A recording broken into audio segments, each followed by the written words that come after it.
बांग्लादेश की एक घटना ने पूरे क्षेत्र को झकझोर कर रख दिया।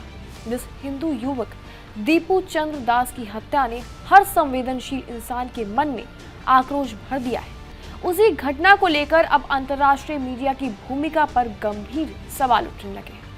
नमस्कार, स्वागत है आपका जी मीडिया के इस डिजिटल प्लेटफॉर्म पर और मैं हूं आपके साथ कनिष्का मिश्रा।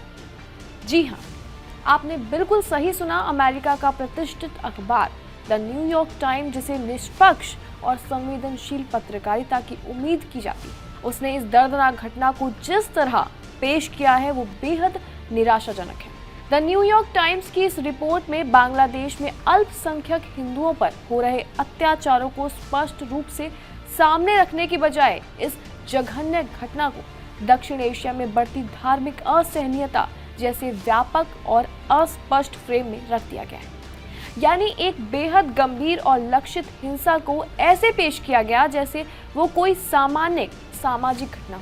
19 दिसंबर को बांग्लादेश में 27 वर्षीय हिंदू युवक दीपू चंद्र दास की मॉब लिंचिंग ने न सिर्फ अल्पसंख्यकों की सुरक्षा पर सवाल उठाए हैं, बल्कि इसने अंतर्राष्ट्रीय मीडिया के दोहरे मापदंडों को भी उजागर कर दिया है। ये पहली बार नहीं है कि जब विदेशी मीडिया पर सेलेक्टिव अप्रोच अपनाने के आरोप लगे, लेकिन इस बार मामला कहीं ज्यादा संवेदनशील है। जिस एक घटना ने अनगिनत परिवारों को डर और असुरक्षा में डाल दिया है, जिसने लोगों की आंखें नम ही नहीं बल्कि दिलों में गहरी चिंता और आक्रोश पैदा किया, उसे इस रिपोर्ट में पूरी गंभीरता के साथ रखने के बजाय क्षेत्रीय तुलना और सामान्य ढंग में समेट दिया गया।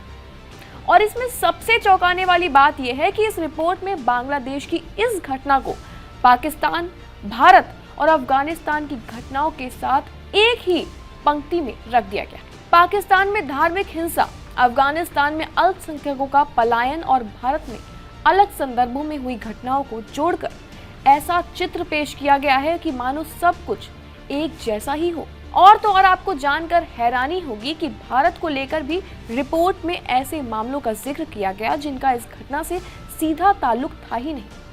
यहाँ तक कि केरल की एक आपराधिक घटना को धार्मिक रंग देकर प्रस्तुत किया गया, जबकि बाद में ये स्पष्ट हुआ कि उसका धर्म से कोई लेना देना नहीं था। इसी तरह की वैचारिक मिलावट किसी भी गंभीर मुद्दे की सच्चाई को धुंधला कर देती है। अब सबसे बड़ा सवाल यही है, क्या किसी हिंदू की जान इतनी कम अहमियत रखती है कि उसकी हत्या को सामान्य प्रवृत्ति कहा जाए और इसको कहकर आगे बढ़ दिया जाए? क्या अंतर्राष्ट्रीय मीडिया की जिम्मेदारी नहीं बनती कि वो तथ्यों को पूरी संवेदनशीलता और ईमानदारी के सामने रखे? ये मामला सिर्फ एक व्यक्ति का नहीं है, ये सवाल है हर उस सोच का जो इस घटना को सामान्य बोल रही है। क्यों ऐसी घटनाओं को दुनिया ने इतना नॉर्मलाइज कर दिया है? क्या लगता है आपको? कमेंट सेक्शन में अपनी राय जरूर लिखें और क्या सोचते हैं इस घटना के बारे में।